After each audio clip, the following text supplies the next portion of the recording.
Silakan duduk kembali Bapak Ibu Saudara. Ya, sekali lagi shalom bagi kita semua. Terima kasih untuk semua saudara yang boleh hadir di tengah-tengah kami hari ini. Welcome to Victory Center, welcome to Home Community Church. Terima kasih saudara berkenan hadir. Hari ini ada banyak hamba Tuhan di tempat ini. Saya sungguh bersyukur. Rekan-rekan hamba-hamba Tuhan dari gereja-gereja Indonesia yang ada di Kuala Lumpur, di Selangor boleh bersama-sama dengan kami di tempat ini di Victory Center di Home Community Church. Nah, tema Natal kami bulan ini, tahun ini adalah Natal yang pertama. Dan sungguh perjalanan yang luar biasa sepanjang tahun ini saudara. Buat kami Home Community Church ini adalah Natal yang pertama dan sungguh saya sangat bersyukur bagi setiap kita ya yang ada di tempat ini. Hari ini tema Natal kita adalah Immanuel has come. Saya tidak tahu ini adalah perayaan Natal yang keberapa yang saudara ikuti. Karena bagi saya sendiri ini adalah perayaan Natal yang kesekian saudara ya di rumah sendiri. Namun izinkan saya hamba Tuhan yang masih muda ini membagikan sesuatu bagi setiap kita. Saya tahu ada beberapa orang yang ada banyak senior-senior di tempat ini. Mengizinkan saya untuk membagikan sesuatu bagi kita semua hari ini. Saya ambil dari Yohanes pasal yang pertama ayat yang ke-14. Saya ajak kita untuk membaca bersama-sama. Yohanes pasal yang pertama ayat yang ke-14 ada di slide yang ada di depan saudara. Mari kita baca bersama-sama dengan suara akhir tahun ya, menjelang tahun baru. Dengan suara yang keras. Oke, 1, 2, 3. Firman itu telah menjadi manusia dan diam di antara kita.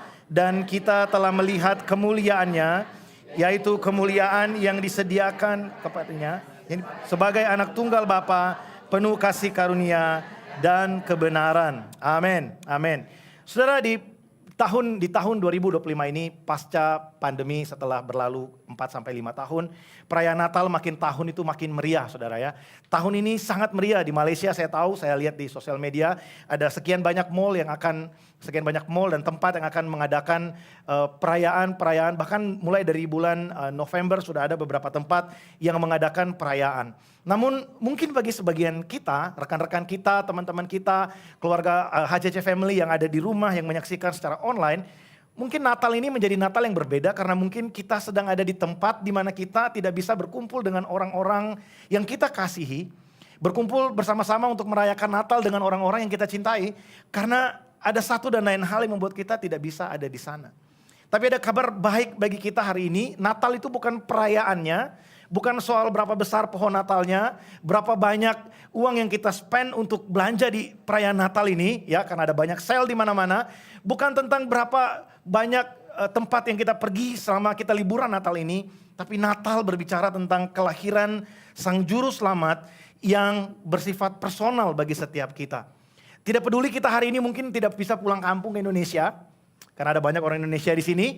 Tidak peduli mungkin kita udah punya kerinduan tahun ini pengen rayakan Natal sama-sama dengan keluarga tapi nggak bisa. Bukan berarti Natal sukacitanya berkurang karena kita tidak bisa pulang kampung. Karena satu dan lain hal, mungkin kita bekerja atau tiket terlalu mahal ke Indonesia saat ini. Ya, itu fakta saudara ya. Ke Indonesia itu lebih mahal daripada kita pergi ke Thailand, Vietnam dan lain sebagainya ya. Mungkin kita nggak bisa pulang kampung tapi makna Natal akan terus ada bagi kita.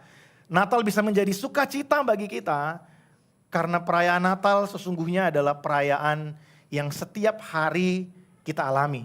Yesus lahir di dalam hati kita. Amin. Yesus lahir di dalam hati kita.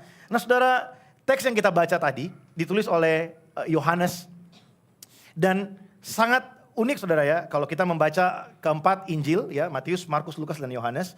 Yohanes tidak memulai peristiwa Natal itu dengan palungan. Tidak seperti Injil yang lain.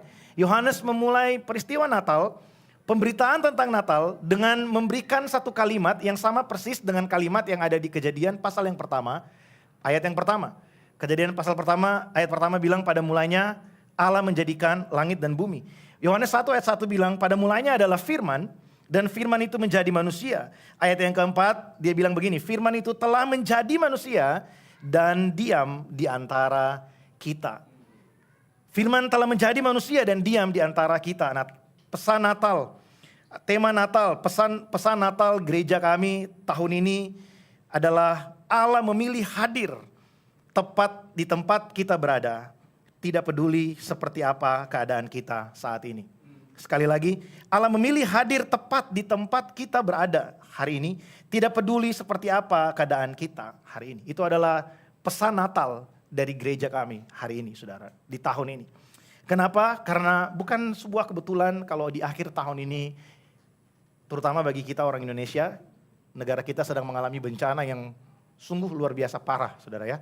Hampir di banyak tempat, kita tahu di bagian Sumatera, mulai dari utara sampai ke bagian bawah, dan juga di Pulau Jawa, di Jakarta kita tahu ada banjir rob yang mengancam Jakarta, ya, walaupun sudah bukan ibu kota kita lagi, tapi itu kalau itu sampai terjadi akan membawa dampak yang sangat besar bagi Indonesia.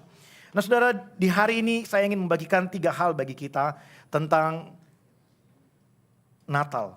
Immanuel has come. Kita akan melihat secara spesifik beberapa kalimat dari Yohanes 1 ayat yang ke-14. Bagian yang pertama saya bagikan buat setiap kita adalah God with us. Allah hadir dalam kemanusiaan. Saudara, firman Tuhan yang kita baca tadi ayat yang ke-14 diawali dengan kalimat seperti ini. Firman itu telah menjadi manusia. Dari sekian banyak pilihan Yesus datang ke dalam dunia, kenapa harus menjadi manusia? Di dunia kita sekarang kita tahu ada banyak superhero. Kenapa Yesus tidak datang seperti Iron Man, tidak datang seperti Captain America atau lain sebagainya? Ada banyak karakter yang bisa dia pilih untuk datang. Atau dia juga bisa datang seperti malaikat yang sangat megah datang ke dalam dunia. Tapi dia memilih untuk datang sebagai manusia. Ia datang sebagai bayi masuk ke dalam dunia yang rapuh, penuh dengan air mata, penuh dengan keadaan yang tidak baik, penuh dengan penderitaan yang luka. Dia memilih untuk datang sebagai manusia, sebagai perwujudan dari perkataan-perkataan Allah yang ada di dalam perjanjian lama. Dan ketika saya mempersiapkan ini, saya merenungkan satu kalimat yang berbunyi seperti ini, saudara.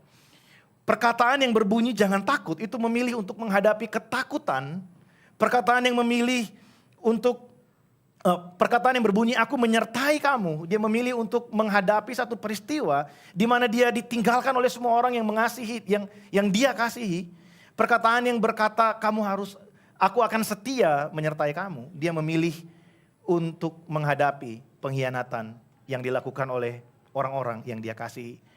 Kalau hari ini kita melihat keadaan yang ada di dunia, keadaan kita di tempat pekerjaan kita, saudara.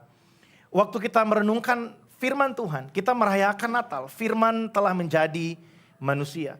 Perkataan-perkataan yang menguatkan di perjanjian lama, perkataan-perkataan yang memberi kekuatan di perjanjian lama, itu bukan hanya perkataan-perkataan biasa yang keluar untuk menghibur.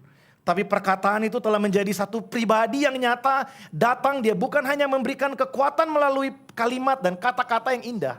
Dia datang dengan memberikan contoh bagi kita. Dia datang di dalam penderitaan kita. Dia datang di dalam segala kesengsaraan kita. Supaya hari ini, waktu kita merasa kita sendirian, kita bisa mengerti bahwa God with us. Tuhan ada bersama-sama dengan kita. Tuhan ada bersama-sama dengan kita bukan hanya ketika kita merayakan kemenangan. Bukan hanya ketika kita merayakan sesuatu yang baik, tapi bahkan di tengah penderitaan kita, saat kita dikhianati, saat kita ditinggalkan, waktu kita memulai satu perjalanan yang baru, Tuhan ada bersama dengan kita. Tuhan melihat kita, Tuhan tahu apa yang kita alami, dan Tuhan mengerti apa yang sedang kita gumuli hari ini. Natal berarti Allah tidak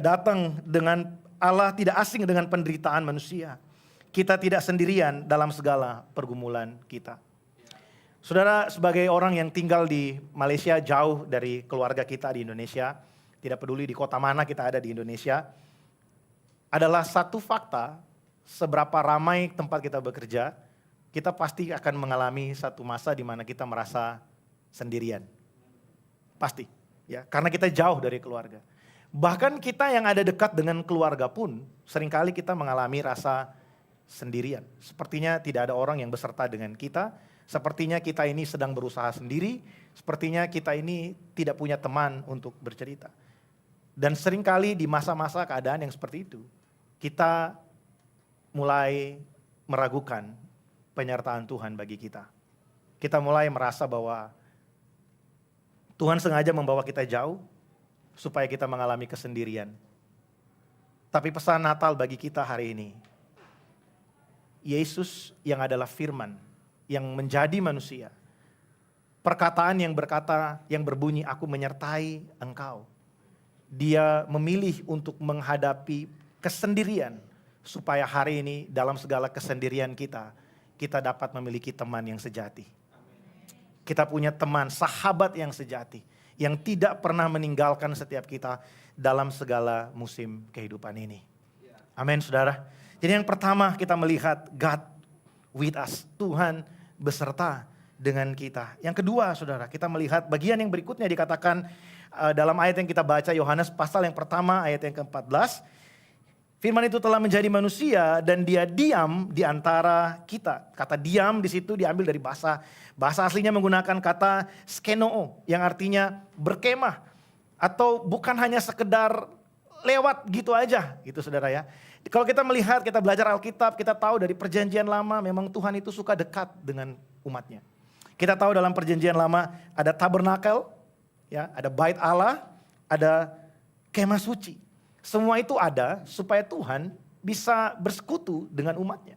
Masih ingat saudara waktu Musa keluar, membawa umat Israel keluar dari tanah Mesir ketika mereka ada di dalam satu perjalanan, Tuhan berfirman kepada Musa, buatlah satu kemah yang dinamai kemah pertemuan. Kemah pertemuan adalah tempat di mana umat Allah menerima pesan dari Tuhan melalui Musa dan Harun. Mereka harus datang ke sana mempersembahkan korban dan lain sebagainya. Di zamannya Raja Daud dan Raja Salomo pun sama. Di zamannya Yeremia, Yehezkel pun sama. Tuhan selalu ingin memiliki tempat dia berdiam di tengah-tengah umatnya. Tuhan mau dia hadir di tengah keadaan umatnya. Bukan hanya sekedar menyertai umatnya, tapi dia mau kita semua mengerti, umatnya mengerti bahwa dia beserta dengan kita. God with us. Tuhan ada bersama dengan kita. Allah memilih untuk tinggal dekat dengan kita. Saya nggak tahu ada berapa dari kita yang mengerti begini, bahwa Tuhan yang kita sembah, dia bukan Tuhan yang netral. Dia bukan Tuhan yang netral, dia Tuhan yang berpihak. Dia berpihak pada siapa? Pada kita. Dia bukan Tuhan yang netral, dia berpihak pada kita. Sejahat-jahatnya umat Allah, saudara, Tuhan tetap melakukan apa yang dia janjikan kepada Abraham. Sejahat-jahatnya Israel, Tuhan tetap memberikan juru selamat bagi mereka. Sejahat-jahatnya umat Allah, Tuhan selalu menyatakan janjinya, perlindungannya, pertolongannya bagi mereka. Kalau saudara membaca kitab Raja-Raja, Tawarik, Samuel, 1 dan 2 Samuel, saudara akan melihat berapa kali bangsa Israel, umat Allah, itu percaya kepada Tuhan, meninggalkan Tuhan, percaya kepada Tuhan, meninggalkan Tuhan. Dan sampai pada akhirnya mereka mengalami pembuangan. Dan berapa ratus tahun Tuhan tidak berbicara. Bukan berarti Tuhan diam atas mereka. Bukan berarti Tuhan meninggalkan mereka. Tapi Tuhan sedang bekerja di balik layar. Sampai Kristus datang dan hadir di tengah-tengah mereka. Saudara, Tuhan beserta dengan kita. Nah, ada satu peristiwa di dalam Alkitab, saudara, yang mungkin jarang dikhotbahkan ketika Natal. Yaitu di dalam Matius pasal yang kedua, mulai dari ayat yang kedua sampai dengan ayat-ayat yang berikutnya. Yang bercerita tentang pembunuhan bayi-bayi di Yerusalem karena Herodes marah kepada orang-orang Majus ya, yang mengakali dirinya, saudara ya. Matius pasal yang kedua ayat 16 sampai ayat yang ke-18 ya, ada pembunuhan bayi berusia 2 tahun ke bawah di Bethlehem. Alkitab tidak memberikan penjelasan moral mengapa hal itu terjadi. Hanya ada kalimat seperti ini dalam ayat yang ke-17 sampai ayat yang ke-18. Saya baca bagi kita ya. Ayat yang ke-17 dan 18 bilang begini. Dengan demikian genaplah firman yang disampaikan oleh Nabi Yeremia. Terdengarlah suara di Rama, tangis dan ratap yang amat sedih. Rahel menangisi anak-anaknya dan ia tidak mau dihibur sebab mereka tidak ada lagi. Pernah saudara dengar orang berkhotbah Natal tentang ayat ini? Ini adalah peristiwa yang sangat-sangat mengerikan mengenai Natal, saudara. Semua kita tahu konteksnya, saya nggak perlu ceritakan lagi. Ya, tapi coba kita melihat begini, bagaimana perasaan para ibu yang anak-anak mereka menjadi korban kemarahan Herodes karena kelahiran Yesus. Bagaimana perasaan mereka ketika mereka harus berhadapan dengan fakta bahwa anak-anak mereka menjadi korban kemarahan Herodes. Karena Herodes merasa dia sudah membunuh Yesus, tapi ternyata tidak. Saudara, seringkali kita bertahun-tahun, saya juga mengalami saudara ya, bertahun-tahun, terutama kita yang dari kecil sudah Kristen. Perayaan Natal selalu kita lihat sebagai perayaan yang meriah. Tapi pernahkah saudara melihat bagian ini bahwa ternyata ada peristiwa-peristiwa yang cukup menegangkan, bahkan peristiwa-peristiwa yang cukup menakutkan di dalam Natal. Yusuf dan Maria harus lari dari Bethlehem pergi ke Mesir. Mereka harus sembunyi-sembunyi, mereka harus mempertahankan, memastikan bahwa bayi Yesus tidak menjadi korban dari kemarahan Herodes. Dan ada ratusan ibu-ibu yang mungkin bayinya harus menjadi korban dari kemarahan Herodes karena kelahiran Yesus. Ketika peristiwa itu terjadi, Tuhan tidak memberikan penjelasan apa-apa kepada mereka. Bukankah peristiwa yang sama juga sering terjadi bagi kita hari ini, saudara? Kita banyak kali dalam perjalanan hidup ini, kita harus berhadapan dengan situasi di mana situasi sulit terjadi tanpa penjelasan apa-apa dari Tuhan. Tuhan tidak menjelaskan dirinya, dan karena Tuhan tidak menjelaskan dirinya, kita mulai menerka-nerka bagaimana caranya kita mengerti Tuhan, kita mencari perhatian Tuhan dengan perbuatan kita. Supaya Tuhan memberikan sesuatu kepada kita, supaya Tuhan berbicara sesuatu kepada kita. Bukankah kita seringkali melakukan hal yang sama? Seperti ibu-ibu yang mungkin kehilangan bayinya. Mereka bertanya-tanya, kenapa? Kenapa harus kami? Kenapa kami mengalami hal ini? Tanpa ada penjelasan di dalam Alkitab, tanpa ada penjelasan. Mereka mungkin tanya ke ahli Taurat, tanya ke imam-imam kepala, kenapa hal ini terjadi bagi kami? Dan jawaban imam-imam kepala mungkin sama dengan sebagian dari kita ketika orang datang dan bercerita peristiwa yang buruk dalam hidup mereka, dan kita berkata seperti ini, tenang ya Pak, tenang ya Bu, Tuhan punya rencana dalam hidup kamu. Kita sering punya jawaban seperti itu kan. Tapi kalau kita diperhadapkan dengan keadaan yang sama dengan mereka, mungkin kita berpikir Tuhan tidak ada di pihak kita. Kenapa ini terjadi? Kenapa hal yang buruk ini terjadi buat kita? Buat kita, saudara-saudara kita yang ada di Sumatera, mereka mungkin lagi tidur tengah malam. Tiba-tiba air datang bersama dengan kayu. Buat teman-teman kita, keluarga kita yang ada di bagian Indonesia yang lain. Mungkin mereka sedang menikmati satu perayaan, sudah buat dekorasi dan lain sebagainya. Saya tahu ada satu kesaksian dari sebuah paroki gereja Katolik yang mengalami, yang juga menjadi korban dari banjir yang terjadi di daerah Sumatera. Namun puji Tuhan tempat mereka itu dilindungi dan akhirnya mereka boleh terluput dari peristiwa itu. Tapi saudara bayangkan tempat yang lain sudah mempersiapkan Natal dan lain sebagainya. Dan mungkin mereka bertanya, kenapa Tuhan kami mempersiapkan ini bagi Engkau? Natal kami merayakan kelahiranmu.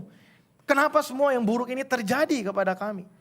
Kita berpikir kalau kita punya hati yang bersih mungkin, kalau kita mungkin punya hidup yang sempurna, maka Tuhan akan datang pada kita dan menjelaskan apa yang terjadi kepada kita. Kita berpikir mungkin seperti itu. Kalau kita punya hati yang bersih, kita punya hidup yang sempurna, Tuhan akan datang dan berbicara. Gara-gara ini, dan gara-gara itu. Tapi kalau kita lihat cerita di dalam Matius pasal yang kedua, dan kita melihat cerita tentang Natal, harusnya kita mengerti hal ini. Natal bukan berbicara tentang Tuhan yang datang mencari hati yang bersih dan hidup yang sempurna.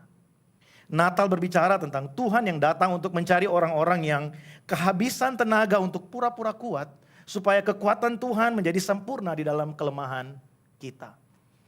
Saudara, Tuhan waktu Yesus datang, dia tidak menunggu ada tempat lahir yang terbaik untuk dia. Dia tidak menunggu ada hotel bintang 5 untuk dia. Dia tidak menunggu Yusuf dan Maria siap dulu baru dia lahir. Dia tidak menunggu Herodes mati dulu baru dia lahir. Dia datang di tengah-tengah keterbatasan mereka. Dia datang di tengah keadaan mereka yang mungkin kalau mereka seperti kita hari ini. Mungkin kita akan berkata, nanti aja Tuhan. Tunggu dulu. Tunggu aku punya pekerjaan yang baik dulu. Tunggu aku siapkan hotel yang terbaik dulu. Tunggu aku punya semua yang hebat dulu. Baru Tuhan datang. Tapi Tuhan tidak datang mencari hidup yang sempurna. Tuhan tidak datang mencari hati yang bersih. Tuhan datang mencari kita semua yang hari ini. Mungkin kita kehabisan tenaga untuk pura-pura kuat. Menghadapi semua yang kita hadapi selama ini. Kalimat yang tadi sering menjadi jawaban kita. Sabar ya Pak, sabar ya Bu. Tuhan punya rencana bagi kamu. Kalimat itu seringkali menjadi kalimat pamungkas untuk menutupi kegelisahan hati kita. Menutupi kekecewaan hati kita tentang peristiwa yang terjadi dalam hidup kita. Kita mungkin berpikir pertanyaan yang sama, kenapa hal ini terjadi pada kita? Kenapa peristiwa ini boleh terjadi dalam hidup kita? Tapi pesan Natal bagi kita hari ini, saudara. Tidak peduli seberapa berat yang kita hadapi hari ini. Karena bayi yang lolos bayi yang lolos dari pembunuhan oleh Herodes itu. 33,5 tahun kemudian dia juga mati dengan cara yang sama. Dia mati dibunuh oleh orang-orang yang penuh dengan kebencian dan keangkuhan. Dan kematiannya lebih dari sekedar penjelasan bagi kita bahwa dia tinggal bersama-sama dengan kita.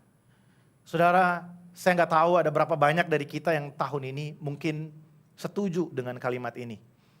Kita tidak bisa menahan bencana yang akan datang menghampiri kita. Kita nggak bisa tahan peristiwa atau keadaan yang buruk, kita nggak bisa tahan, kita nggak bisa menghalangi hal itu untuk terjadi dalam hidup kita. Tapi kita punya pengharapan bahwa Tuhan tahu apa yang terjadi. Ibu-ibu yang kehilangan anaknya, mereka nggak bisa menahan pedang yang akan membunuh anak mereka. Tapi yang mereka tahu ini, Tuhan tahu apa yang terjadi dalam hidup mereka. Dan kalau Tuhan tahu apa yang terjadi dalam hidup umatnya, maka ada kabar baik bagi kita bahwa Tuhan tidak meninggalkan kita. Tuhan ada di pihak kita, Tuhan bersama-sama dengan kita. Dia menjalani kehidupan yang sama seperti kita. Dia menghadapi pergumulan seperti yang kita hadapi. Dia juga merasakan tekanan luar biasa seperti yang kita hadapi. Tahukah saudara, ada ayat di dalam Matius pasal yang ke-26 ayat 38. Ketika Yesus mau masuk ke taman Getsemani, kalimat apa yang Yesus katakan? Hatiku sangat sedih, seperti mau mati rasanya. Ada di antara kita yang pernah berkata seperti itu? Kayaknya aku mau mati aja deh, berat banget keadaan ini. Susah sekali keadaan ini.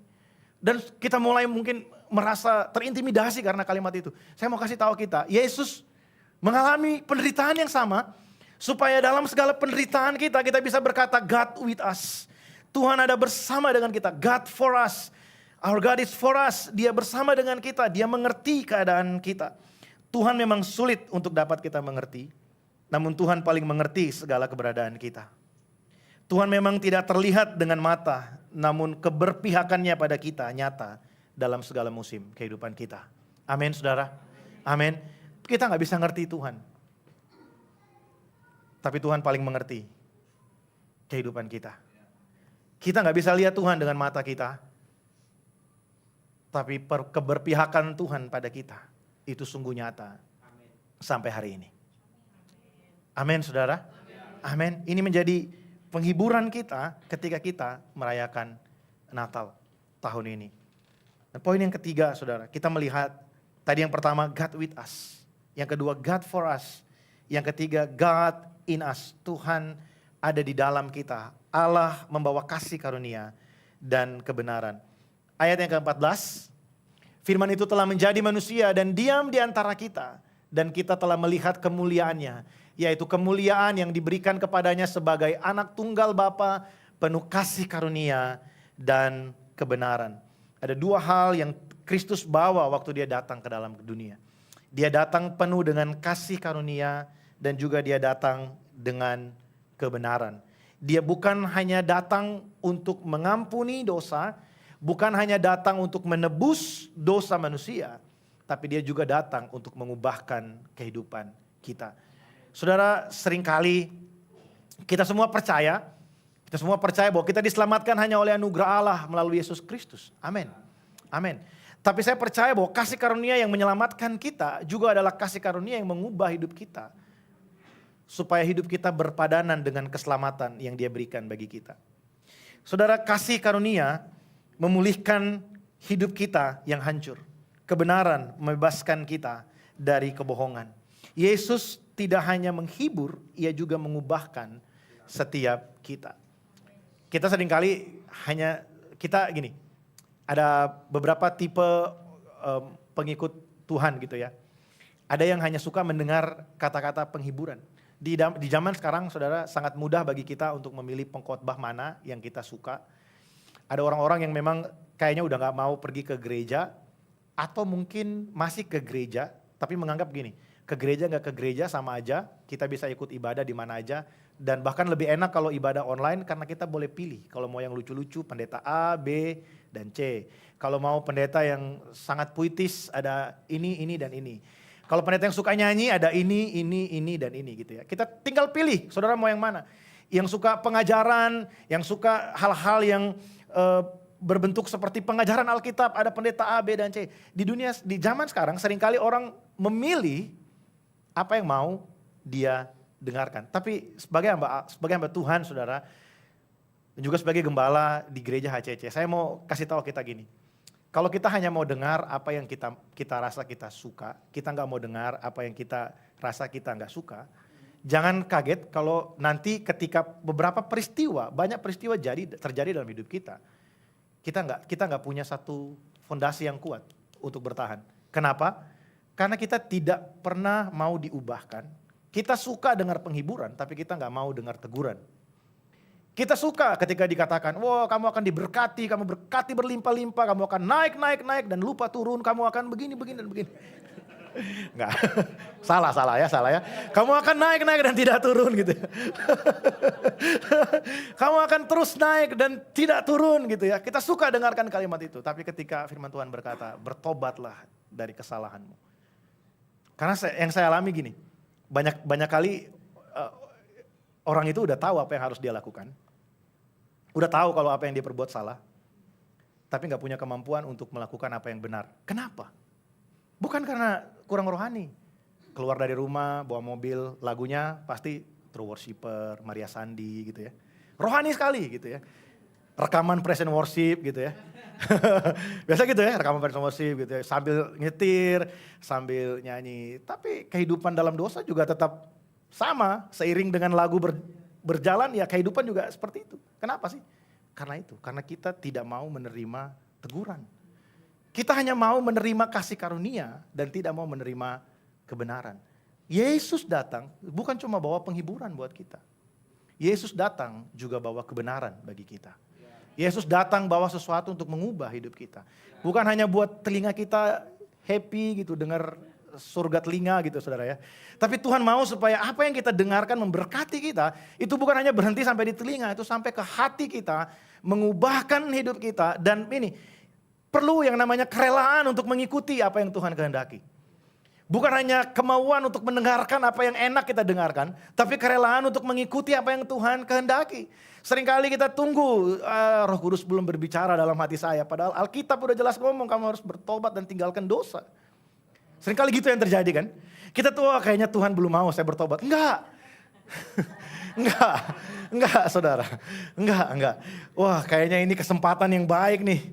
Mumpung Natal nih. Enggak saudara. Kasih karunia bukan hanya menyelamatkan kita dari dosa, dari hukuman dosa. Tapi juga membawa kita untuk hidup di dalam kebenaran. Amin. Kasih karunia mengangkat kita dari rasa malu, kebenaran membebaskan kita dari dosa dan dusta tentang diri kita. Kalau ada dusta yang paling besar yang sedang dibuat iblis atau setan di akhir zaman ini, dia menggunakan semua hal yang paling banyak dia gunakan hari ini adalah sosial media. Kenapa? Ada berapa banyak dari kita yang menyadari bahwa mungkin kita sedang terjebak dalam satu keadaan di mana gini, kita merasa kita kurang berharga bukan karena perkataan orang lain yang keluar dari mulut mereka secara verbal, tapi karena hanya satu postingan di dalam sosial media kita, yang kita belum sampai di bagian itu, dan kita mulai merenung 2 hari 2 malam. Kayaknya aku kurang berharga ya. Kenapa followerku gak nambah-nambah ya? Aku udah foto dengan baju yang paling mahal, baju yang paling bagus, view yang paling oke, yang like cuma 3. Itu yang sana foto biasa aja yang like 2000. Kok aku udah bagus, udah all out kayak gini kok gak ada yang like ya? Nah akhirnya kita mulai merasa, kita mulai kehilangan jati diri di situ. Kita mulai meletakkan nilai diri kita kepada apa yang sebenarnya bukan sesuatu yang menjadi ukuran keberhargaan kita. Saya harus pinjam ilustrasi yang diberikan oleh teman saya, bisa dikatakan dia senior saya. Namanya Pastor Roni Rumambi waktu dia datang ke tempat ini. Satu kali saudara ada pencuri masuk ke dalam toko perhiasan. Dia bongkar pintunya tengah malam, tapi anehnya dia tidak mencuri apa-apa di dalam sana. Yang dia lakukan apa? Dia tukar harga. Jadi mungkin ada satu permata gitu ya, diamond harganya mungkin 2 juta ringgit, dia tukar dengan diamond yang tulisan harganya dia tukar dengan harga yang 200 ya. 500 gitu. Jadi dia tukar harganya yang mahal jadi murah, yang murah jadi mahal. Esok hari sepertinya tidak terjadi apa-apa ya, karena Biasanya di toko tuh mereka nggak ngecek ya. Saya nggak tahu ya, mungkin ini pegawainya kurang rajin gitu saudara. Jadi dia nggak cek. Yang terjadi setelah mereka melewati 2-3 hari, toko ini mengalami kerugian yang sangat parah luar biasa. Karena apa? Karena barang yang harusnya harganya jutaan, laku dengan harga 200-an. Nah saudara, peristiwa itu juga terjadi sekarang. Dunia yang kita hidupi sekarang sedang ingin menukar nilai kehidupan kita. Hal-hal yang lebih berharga itu ditukar menjadi sangat murah. Ada banyak orang sekarang yang lebih senang gini, yang penting kontennya bukan kebersamaannya. Kalau saya ingat masa-masa saya dulu 25 tahun, 30 tahun yang lalu saudara ya. Yang penting itu kebersamaannya. Betul ada lagu yang bilang ngumpul gak ngumpul asal, makan gak makan asal ngumpul. Nah, sekarang gak bisa saudara. Makan gak makan, ngumpul gak cukup saudara ya. Di mana dulu nih ngumpulnya gitu ya. Ngapain dulu nih ngumpulnya. Kalau kongko-kongko biasa ya kurang asik, main padel yuk. Gitu kan. Kita cari sesuatu yang lebih enak yuk. Kita pasti pernah ketemu dengan orang yang kita ngumpul di mana? Kurang asik di situ.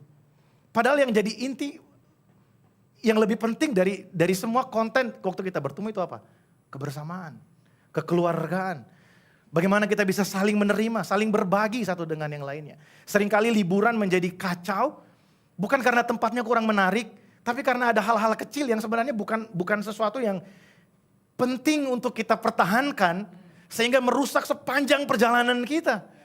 Saudara, kita melihat begini, sosial media dan semua yang sedang terjadi dalam dunia sedang menukar nilai yang ada di dalam hidup kita. Nilai kekudusan diganti dengan nilai, yang penting kamu ke gereja, yang penting kamu bisa karunia-karunia tertentu. Gak apa-apa kamu hidup dalam dosa. Tapi saya mau kasih tahu kita hari ini, Yesus datang bukan hanya bawa kasih karunia, Yesus datang bawa kebenaran bagi kita. Supaya setiap kali kita merayakan Natal, dan mungkin kita menyadari hal ini ada dosa yang seharusnya aku tinggalkan di tahun ini. Masuk tahun baru, kita mulai perjalanan yang baru. Amin.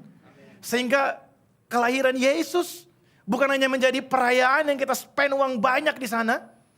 Peristiwa Natal bukan hanya menjadi perayaan di mana kita habiskan tenaga, pikiran untuk mempersiapkan yang rame, yang heboh. Tapi menjadi peristiwa yang mengubahkan kehidupan kita. Menjadi peristiwa yang memiliki makna di dalam perjalanan kehidupan kita. Saudara, hari ini saudara, pesan yang sederhana bagi setiap kita di Natal ini. Allah Immanuel beserta dengan kita. Dia menyertai kita bukan di depan kita, bukan di samping kita, bukan di belakang kita, tapi di dalam kita. Yesus bukan berjalan di depan kita, bukan di samping kita, bukan di belakang kita, tapi dia ada di dalam kita. Firman Tuhan berkata, waktu sebelum Yesus ditangkap, mati disalibkan, dia memberi janji kepada murid-muridnya, aku akan memberikan kepadamu seorang penolong yang lain, supaya dia menyertai kamu sampai pada kesudahannya. Itulah pribadi Roh Kudus yang tinggal di dalam kita. Saya suka Alkitab menggunakan kata parakletos di situ, menggunakan kata penolong yang lain. Seperti 2 lembar uang yang nilainya sama tapi memiliki serial number yang berbeda.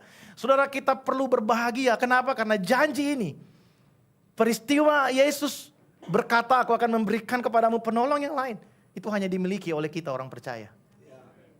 Amin. Hanya kita yang punya saudara. Hanya kita yang punya. Satu kali saya mendengarkan khotbah dari seorang hamba Tuhan di Indonesia.